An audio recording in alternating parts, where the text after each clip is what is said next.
Senhor esteja convosco. Proclamação do Evangelho de Jesus Cristo segundo Mateus. Glória a vós. Naquele tempo, Jesus entrou na barca, seus discípulos o acompanharam. E eis que houve uma grande tempestade no mar, de modo que a barca estava sendo coberta pelas ondas. Jesus, porém, dormia. Os discípulos aproximaram-se e o acordaram, dizendo: Senhor, salva-nos, pois estamos perecendo. Jesus respondeu: Por que tendes tanto medo, homens fracos na fé?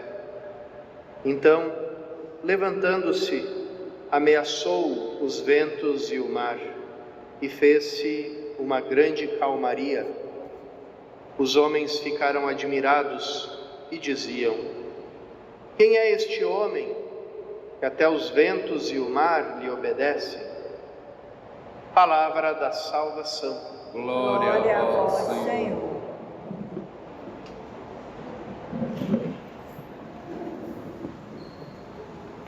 Na tradição da igreja, meus irmãos, essa barquinha de Pedro com os seus companheiros, tendo a Jesus dentro dela, é o símbolo de toda a igreja. E sempre que na vida da igreja houve problemas, houve crises, dificuldades, perigos, sempre os cristãos se lembraram dessa passagem e renovaram a sua confiança em Jesus Cristo. Hoje a gente faz memória de um santo muito importante na vida da igreja. Não é um santo muito da devoção popular. Eu acho que é muito difícil que alguém peça graças e faça novenas para Santo Irineu.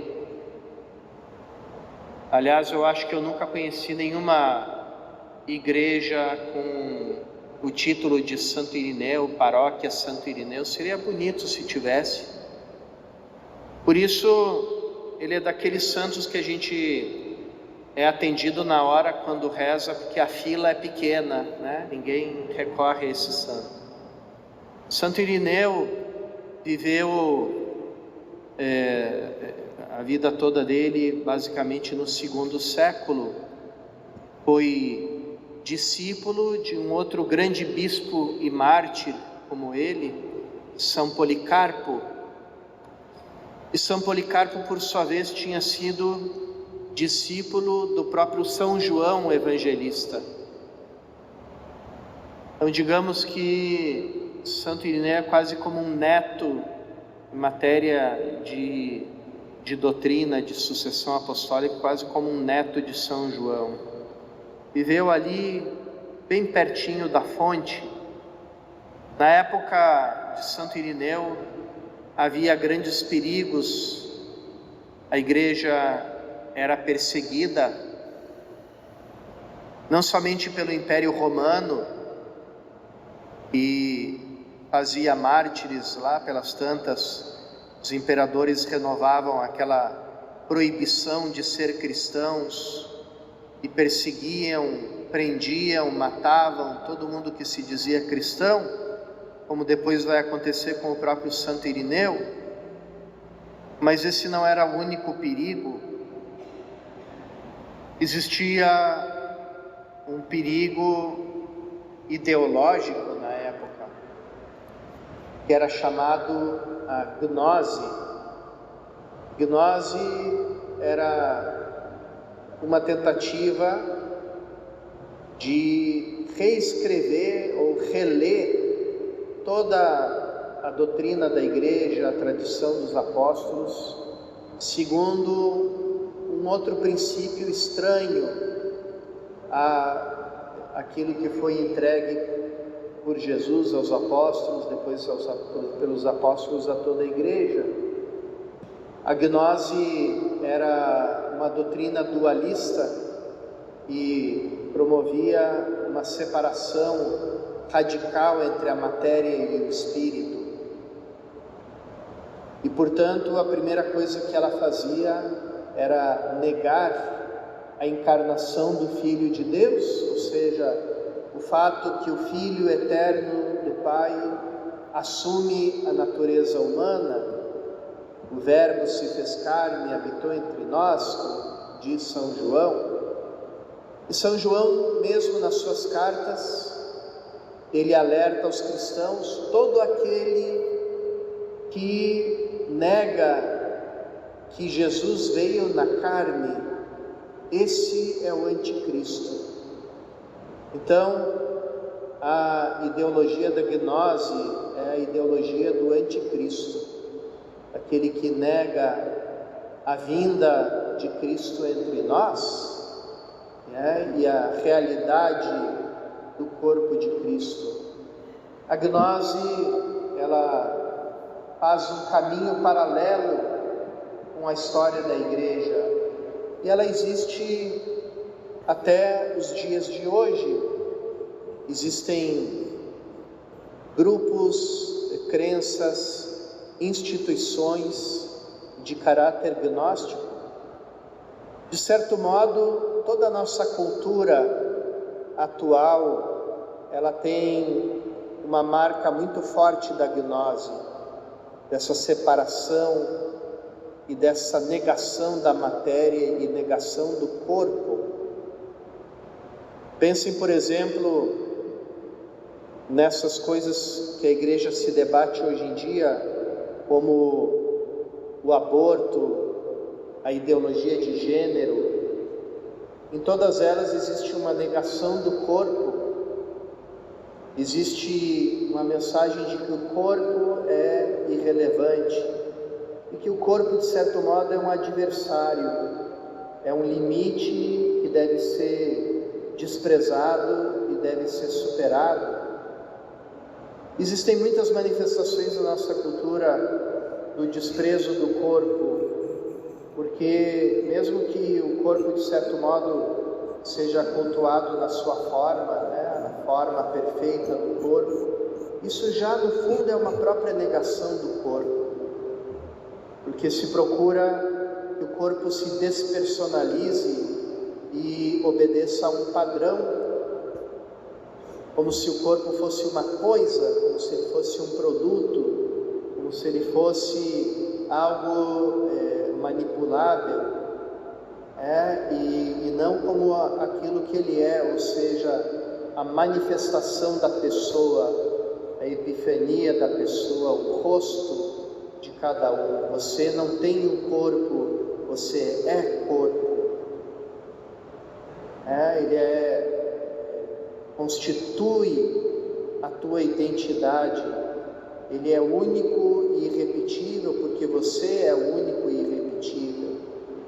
E ele é a tua manifestação para o mundo. Então, essa ideologia da gnose, ela já começa no tempo de Irineu. Os gnósticos pregavam que Jesus tinha tido apenas um corpo aparente, que não era verdadeiro, era apenas uma aparência, e que a grande missão de Jesus era libertar os espíritos das pessoas da matéria, da prisão da matéria na qual elas se encontravam, que era o corpo. E Santo Irineu escreve um tratado muito bem escrito contra essa ideologia, contra essa doutrina da gnose. E fazendo isso, ele explica, esse livro tem duas partes. Na primeira parte ele explica o que é a gnose, e na segunda parte ele explica o que é a doutrina cristã. Quando ele explica o que é a doutrina cristã, o que é a doutrina da igreja, ele nos traz um retrato da igreja, de como era a igreja no segundo século, ou seja, nos anos 100, do ano 100 ao ano 200. E é surpreendente que quando ele fala da igreja, você lê aquilo e diz: bom, isso aqui que ele está falando é a Igreja Católica. Ele fala da igreja organizada segundo os bispos, os presbíteros, os diáconos, espalhada pelo mundo todo. Uma igreja que crê na Eucaristia, fala da Eucaristia como a presença real de Cristo. Fala da figura do bispo de Roma, que tem uma autoridade sobre toda a igreja. Inclusive acontece uma outra batalha interna que Santo Irineu tem que lutar. Os cristãos do Oriente, eles queriam que a data da Páscoa fosse fixa, e os cristãos do Ocidente, com eles o bispo de Roma, queriam que fosse uma data móvel, como é hoje, né? Todos os anos o dia da Páscoa muda, porque ele tem a ver com o calendário lunar, o calendário judaico, que ao mesmo tempo é solar e lunar. E nenhum dos dois arredava o pé. Os orientais diziam: não, a Páscoa tem que ser no dia fixo durante o ano, não importa se cai no domingo, se cai em qualquer dia da semana. E o Ocidente dizia: não, todo mundo tem que seguir o calendário móvel. E diante dessa situação, o Papa da época, ele esteve a ponto de excomungar todos os cristãos do Oriente. Ele disse: eu vou declarar que todos vocês não pertencem à igreja, porque vocês não seguem a data da Páscoa como nós seguimos. E ali foi Santo Irineu conversar com o Papa e disse para ele: olha, você não vê que você vai fazer um dano terrível fazendo isso? Deixa que cada um celebre a Páscoa no dia que achar melhor, porque é muito mais importante a nossa unidade, a nossa comunhão, do que o dia em que a gente vai celebrar ou deixar de celebrar a Páscoa. E o Papa deu ouvidos a Santo Irineu, que era bispo de Lyon, na França, naquela época, e assim decretou, que cada tradição cristã, que cada igreja escolhesse a melhor data, a melhor maneira de celebrar a Páscoa, e o importante é a comunhão e a paz. E nisso, Santo Irineu fez jus ao seu nome, porque Irineu vem da palavra Irene, e também é o nome, quantas mulheres se chamam Irene. Irene quer dizer paz em grego. Então, ele promoveu a paz dentro da igreja e depois também deu o testemunho supremo de Cristo no martírio. Santo Irineu tem uma coisa que eu acho muito bonita. Ele, quando escreve o seu tratado contra a gnose, naquela época, quando se escrevia, ele escreve em grego. Quando se escrevia tanto no grego quanto no latim, ambas as línguas eram línguas tônicas, então tinham palavras sílabas que você falava num tom mais alto, outra num tom mais baixo, quase como se estivesse cantando. Então, tinham regras de como soar, como você colocar as palavras uma do lado da outra para que soasse bonito o texto, até porque na antiguidade todas as pessoas liam em voz alta, ninguém lia em voz baixa como hoje, todo mundo lia em voz alta. Então o texto tinha que soar bonito, a pessoa quando lia, quase que dali saía uma canção, um canto, uma melodia. Então Irineu, quando escreve sobre a gnose, ele de propósito rompe todas as regras musicais do texto e provoca uma melodia feia. Então, quando a pessoa está lendo sobre a gnose, está saindo uma música feia, ruim, cacofônica, que está ferindo o ouvido da pessoa. E quando ele escreve sobre a doutrina cristã, sobre a doutrina católica, aí ele coloca as palavras de uma forma que elas soem bonitas. E então a pessoa, não é só pelo conteúdo, mas pela forma, ela vai aprendendo aquilo que foge dos ensinamentos de Cristo é feio, é uma música ruim, feia, e aquilo que está de acordo com aquilo que Cristo nos deixou, isso é bonito, soa bem, produz uma melodia bonita, agradável aos ouvidos. Então, Santo Irineu também é um grande mestre em evangelizar por meio da beleza.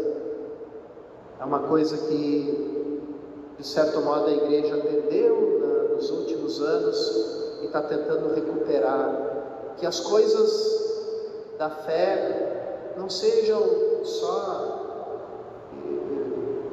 bem colocadas no conteúdo, mas que elas tenham também uma forma bonita, uma forma atraente, que não é supérfluo, porque toda beleza se remete àquela beleza infinita e fonte de toda beleza que nós chamamos Deus.